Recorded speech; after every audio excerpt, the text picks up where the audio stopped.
Assalamualaikum warahmatullahi wabarakatuh. Kami dari kelompok 1 akan mempresentasikan tentang surat tagihan pajak STP. Baiklah, perkenalkan saya Gika Risma, saya sebagai moderator, dan anggota kelompok 1 Anissa Penasari, Andre, dan Gemma Zulfatli. Baiklah, langsung saja kita mulai. Yang pertama yang akan dijelaskan oleh Gemma. Kepada Gemma disilakan. Baiklah, di sini saya akan menjelaskan tentang fungsi surat tagihan pajak.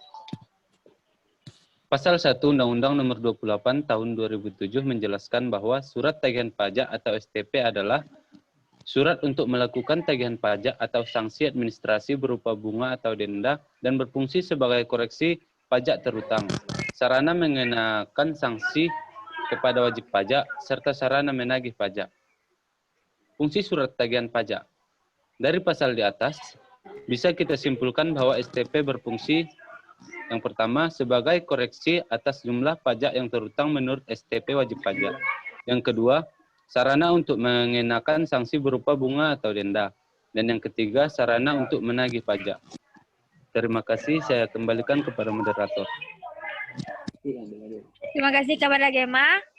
Selanjutnya akan dilanjutkan oleh Andre. Kepada Andre disilahkan. Baik, terima kasih kepada moderator yang telah memberikan waktu kepada saya. Saya melanjutkan itu penyebab dikeluarkannya surat tagihan pajak atau SPT. Surat dikeluarkannya SPT bisa kita lihat pada pasal 14 ayat 1 Undang-Undang Nomor 28 Tahun 2007, yaitu pajak penghasilan dalam tahun berjalan, tidak bayar atau kurang bayar. Selanjutnya, surat pemberitahuan tempat dikeluarkan pembayaran pajak sebagai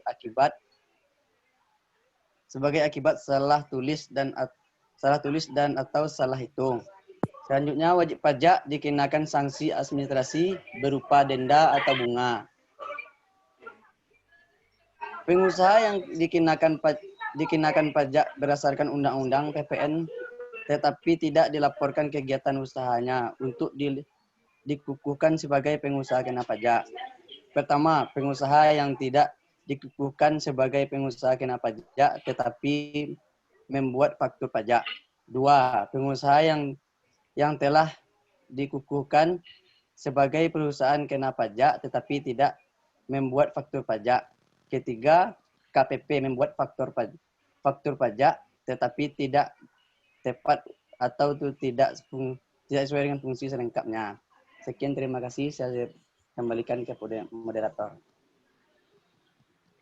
Terima kasih kepada Andre. Selanjutnya akan dilanjutkan oleh Anissa Fatanasari. Kepada Anissa disilahkan.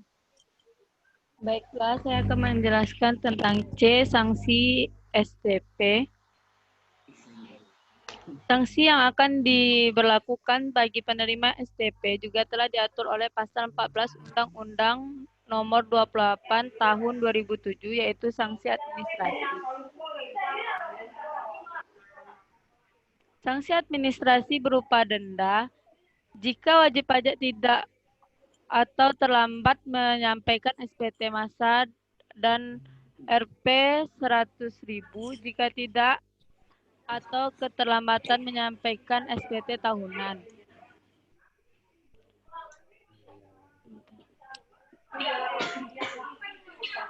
Sanksi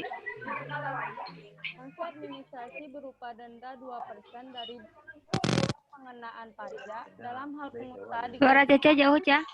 pajak berdasarkan Undang-Undang PPN tetapi tidak melaporkan kegiatan usahanya untuk dikukuhkan sebagaimana PKP atau pengusaha yang tidak dikukuhkan sebagai PKP tetapi membuat faktur pajak atau pengusaha telah dikukuhkan sebagai PKP tetapi tidak membuat faktur pajak atau membuat faktur pajak atau tidak mengisi selengkapnya faktur pajak. Yang ketiga, sanksi administrasi berupa bunga dalam hal wajib pajak membetulkan sendiri SPT-nya, yang mana hasil pembetulan tersebut menyatakan kurang bayar. Yang keempat, sanksi administrasi berupa bunga apabila wajib pajak terlambat atau tidak membayar pajak yang sudah jatuh tempo pembayaran. Sanksi bunga. Pembetulan pendiri STP tahunan 2%, bulan atas jumlah pajak yang kurang bayar sejak berakhirnya penyampaian SPT sampai dengan tanggal pembayaran. Pembetulan sendiri SPT masa itu 2% per bulan atas jumlah pajak yang kurang bayar sejak jatuh tempo pembayaran sampai dengan tanggal pembayaran. Sanksi 2% per bulan juga dikenakan bagi wajib pajak yang tidak atau terlambat menyampaikan pajak yang telah jatuh tempo. Sanksi 2% dari DPP dikenakan kepada PKP karena keterlambatan atau tidak menerbitkan faktur pajak, tidak mengisi faktur pajak secara lengkap atau melaporkan faktur pajak sesuai dengan penerbitan faktur pajak. PKP yang mengalami gagal produksi dan telah diberikan pengembalian pajak masukan dikenakan bunga 2% per bulan dari pajak yang ditagih kembali. Yang D, surat ketetapan pajak. Surat ketetapan pajak adalah catatan informasi keuangan suatu perusahaan pada suatu periode akuntansi yang dapat digunakan untuk menggambarkan kinerja perusahaan tersebut. Laporan keuangan adalah bagian dari proses pelaporan keuangan. Laporan keuangan yang lengkap biasanya meliputi pertama, surat tagihan pajak, surat ketetapan pajak kurang bayar, surat ketetapan pajak lebih bayar, surat ketetapan pajak detail, dan surat ketetapan pajak kurang bayar tambahan. Surat ketetapan pajak adalah ketetapan yang meliputi surat ketetapan pajak bayar, surat ketetapan pajak kurang bayar, tambahan, surat ketetapan pajak nihil atau surat ketetapan pajak lebih bayar.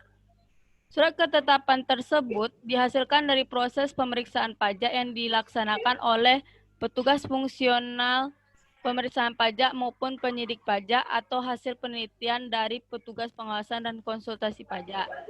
Surat ketetapan administrasi lainnya dapat berupa STP yang mempunyai kekuatan hukum yang sama dengan surat ketetapan pajak. Baiklah, saya kembalikan kepada moderator. Terima kasih kepada Anissa. Selanjutnya saya akan melanjutkan presentasi ini. Yang E, pembetulan SKP. Kewenangan Direktorat Jenderal Pajak untuk membetulkan surat ketetapan pajak diatur dalam pasal 16 Undang-Undang KUP Jungko pasal 34 PP nomor 74/2011. Pembetulan SKP dapat dilakukan atas permohonan wajib pajak maupun secara jabatan. Secara lingkup pembetulan SKP tersebut terbatas pada kesalahan atau kekeliruan sebagai berikut. Yang pertama, adanya kesalahan tulis antara kesalahan yang dapat berupa nama, alamat, NPWP, nomor SKP, jenis pajak, masa pajak, atau tahun pajak, dan tanggal jatuh tempo. Yang kedua, adanya kesalahan hitung antara lain kesalahan yang berasal dari penjumlahan dan atau pengurangan dan atau perkalian dan atau pembagian suatu bilangan.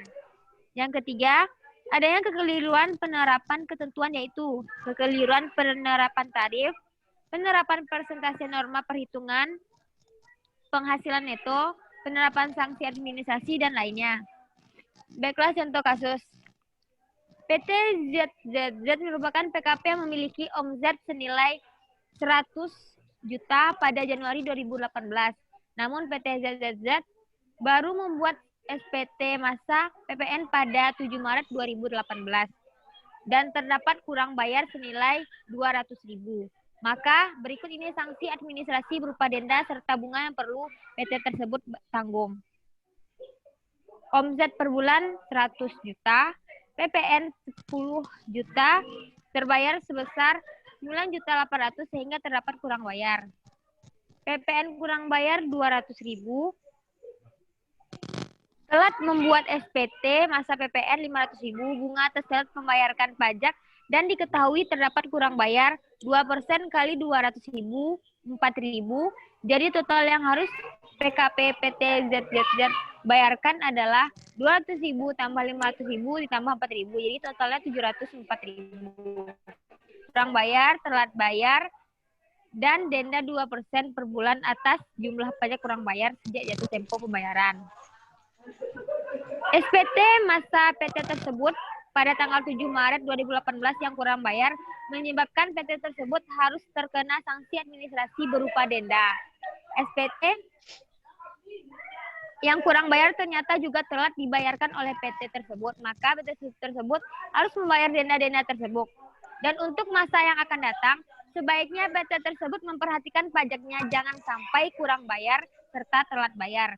Jika tidak memungkinkan untuk membayarkan tepat waktu, hal tersebut bisa dilaporkan untuk memberi toleransi agar waktu pembayaran pajak sedikit diperpanjang. Sekian presentasi dari kelompok 1. Saya Egi Karisma mewakili kelompok 1. Mohon maaf apabila ada kesalahan dan kekurangan. Kami akhiri dengan Assalamualaikum warahmatullahi wabarakatuh.